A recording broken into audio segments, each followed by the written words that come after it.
For the first time, I don't have a doll video because I actually plan to upload a lot more content than just dolls from the beginning, but I was a little bit scared to do it because, you know, the algorithm and stuff. Apparently it favors niches, so I was contemplating making a new channel for that stuff. But I didn't really feel like it. I mean, the thought of having 2 channels kind of stresses me out. Maybe sometimes in the future I will. But for now, I think I just want to put everything on this channel because I'm never gonna know how the algorithm works anyway. So I can just not care and just put everything here. I also don't expect everyone who watches my dolls to be interested in the other stuff, but it won't change anything about how much doll content I upload because they always take time, and it's not gonna take me more time because I'm uploading other videos. It will just be more content.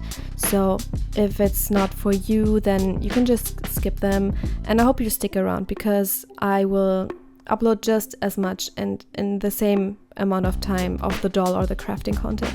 But to get to the point of what I'm doing today, I actually love drawing, and I've been drawing long before I started any doll customization or anything like that. And I do love watching redesign videos. I watch them all the time, and I really want to do that as well. And I wanted to start by redesigning the Winx characters. I know that a lot of you who watched Winx also follow the reboot updates. I've been doing that as well, and I think I'm also not the only one who's not a big fan of that. I have many reasons for that. I don't want to get into those in this video, but I want to make these redesigns sort of my version, what I would do if I was in charge of the reboot, and how I would kind of put a little twist maybe on the character styles or the personalities while still keeping them true to themselves, because I'm not against changing things for a reboot. And also I'm going to focus on the civilian outfits first and maybe at some point do fairy forms, but I'm gonna do 2 outfit options for every character. So in the background you were probably able to tell that I'm starting with Musa, or at least I would hope so. And for her, since she's the moodiest of them all and she kind of always puts up a tough front and she can be a loner sometimes, I really wanted to push the edgy side of her, also with her posture and her facial expressions. I just really wanted to make her look very unapproachable, and I also really wanted to keep her tomboyish style. And for my version, I am putting kind of a very Y2K twist in there. I mean, I guess all of the Winx Club is the original Y2K, but I'm putting a lot of the modern Y2K in there. I also want to give each of them something that is very recognizable for them or follows kind of a rule, but it's still also versatile. And for her, one thing is I still want the hair to be in some kind of separated or twin tail situation. So here I chose the bubble twin tails, or however you call them. I think that fits her very well. And also for her, I wanted her silhouette always to be very large pants, so basically small at the top and wide at the bottom, and then also always with very clunky shoes. So here I chose very big sneakers. And I also gave her a lot of jewelry and accessories that she layers, so she has multiple necklaces and she has multiple ear piercings, and with that also a lot of chains, like her belt thing is also a chain.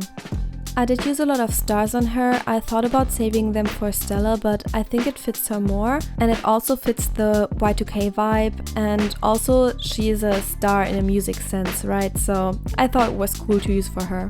And for the jewelry, I think she really is a silver girl, so I want all her jewelry to be silver. I think the upper arm cuffs are also very Musa coded, so I wanted to do something with that as well. And I also did a little Y2K like design on her shirt that says Muse. I thought it was fun to have that on there for obvious reasons. Not exactly because of the band, but also I would imagine that she listens to Muse, especially the first albums. So her main colors are her signature blue and then the red, of course, but I also added some black and white. And I really wanted to keep the dark blue, the very dark blue for her hair and her eyes, but I also added a bit of the lighter blue for some details. Oh, and I also last minute added some fingerless arm warmers. I I did look up some references for poses because I also wanted to practice them. I feel like my poses get less dynamic if I do that. I guess that's just the nature of going out of your comfort zone a little. So yeah, if I used them, I blend the picture that I used in. I'm again using a pose and expression that give her that unapproachable vibe. So in my mind, she's a person that you would see from afar, but you would never dare talk to her because she's just a little intimidating, and she's also not afraid to call people out on their bullshit, so maybe you'd assume she doesn't like you. But then if you're actually friends with her, she's really loyal.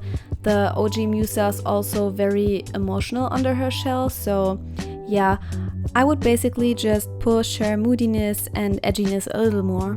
So I am again giving her bangs, and this time I give her headphones because of course we need one outfit with headphones. And the pigtails are lower this time and also shorter, which may be inconsistent with her previous hairstyle, but also we have seen Musa use hair extensions. And I'm giving her a long sleeve this time with again a star design. And for a necklace, I gave her one of those really close to the neck ones. I don't know what you call them, but those were very popular in the 2000s. I also gave her one of those fabric belts, and then as an accessory also a Tamagotchi, because I imagine her being really into little gadgets and like cute stuff like Tamagotchis. And you'd probably wonder that she's into that stuff because she looks very edgy from the outside, but you also just wouldn't question it. And I also gave her similar baggy pants, but this time I'm giving them a used look with rips and all that stuff. And for the shoes, I chose sneakers again, but this time I wanted to make them look very similar to her OG shoes. I layered the chains on her wrist this time, and I also give her an additional necklace and a thumb ring. Maybe you can guess who that is inspired by. And her headphones are getting a wire. I don't care if there's magic. She has a can in her hand because my law for her is that she always drinks energy drinks. And you know those people that always pull an energy drink out and you're always like, where'd they get that from? That's her for me. So I had a lot of fun designing the can. I really want to do a larger and more detailed version of just the can because it was just really fun drawing it, and unfortunately her thumb is covering it, but I couldn't place it differently because it would have looked weird. Also, it says Fainergy on it, which is kind of a bad pun, but I needed something and the word has good aesthetics to work with.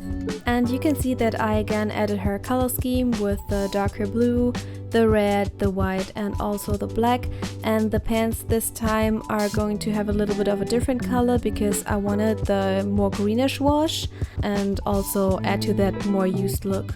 And for the can and Tamagotchi I also used the lighter blue tones, and I also added silver to the can like with her jewelry or her belt buckle too. And now I'm just finishing the shading. It was really important for me to try and make another shade of blue work too, so that the color scheme is a little more versatile, and I think it worked pretty well with the pants. And of course I need to add some rim light for all of them. Next one I'm gonna do is Flora. We love our soft girl Flora, always kind and caring, but she will fight for her friends.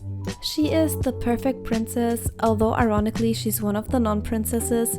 I don't think I would even change anything about her personality, but I would just lean into the soft girl aesthetic even more. So for me, I would make her style the girliest, and I would use a lot of puffed sleeves and ribbons and bows and things like that. Her style should be a little dreamy, and also for her hairstyle, the recurring thing would be that she has some hair pulled back, so here I gave her a ponytail. And I think she did have a ponytail at some point and it really suited her, but I know there's a picture, but I cannot remember what it was from. What I really love about Flora's OG design is her eye shape and her little upturned nose, so I want to do that here too. And for this first outfit I give her a dress with puffed sleeves and a ribbon tied around her waist. I'm picking that ribbon theme up with her high heels too, so she has those sort of like ballerina-esque ribbons around her feet and legs. And for her necklace I of course chose a flower.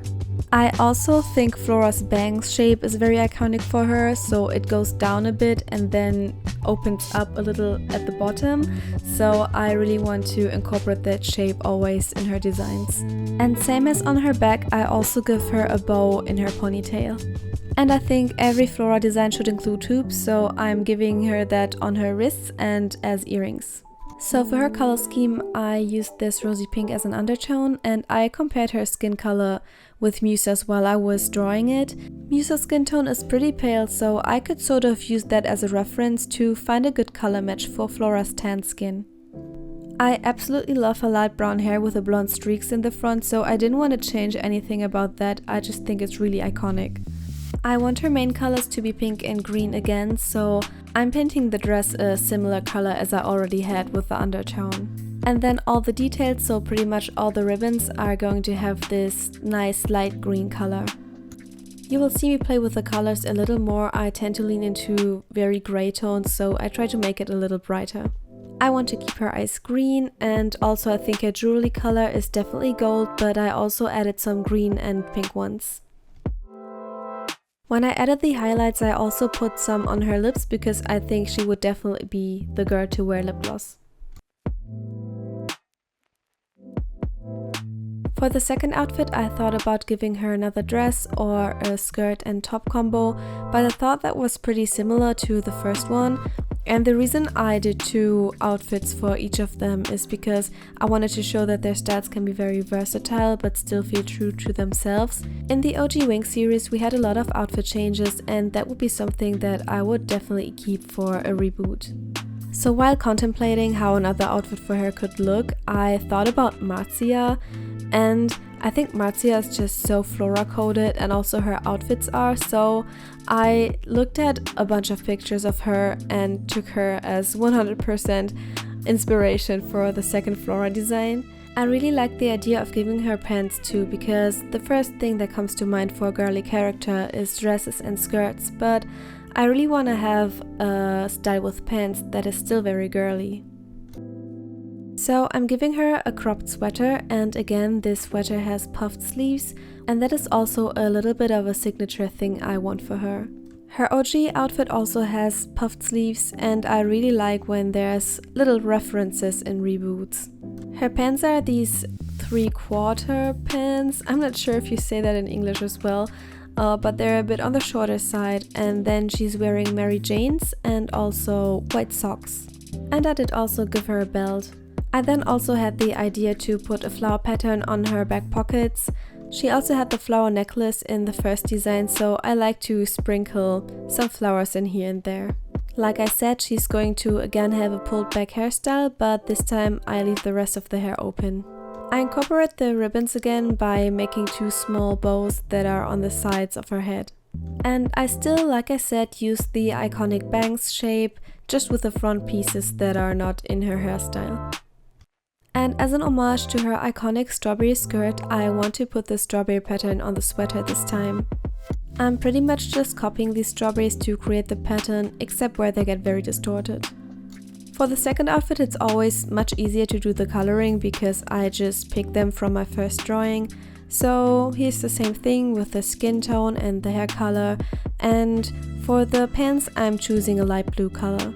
The green accents are this time gonna be on the shoes and the ribbons in the hair, and of course on the green of the strawberries. And I also incorporated a little bit of black and white this time because I didn't like the soles being colored, it didn't look good. And then I also put the black on the belt, and the socks I also didn't want to have a specific color. She's getting glossy lips here too, and then that's it for the 2 redesigns. Let me know what you think. I'll also put them on my Instagram, and tell me your headcanons and what you would like to do in a reboot. Thanks for sticking around if this is not the content you expected from me. I'll continue sprinkling in some drawing content here and there. I already pretty much finished Stella's designs, but other than that, many new dolls are planned and are coming out as fast as I can, so I'll hope to see you there. Bye!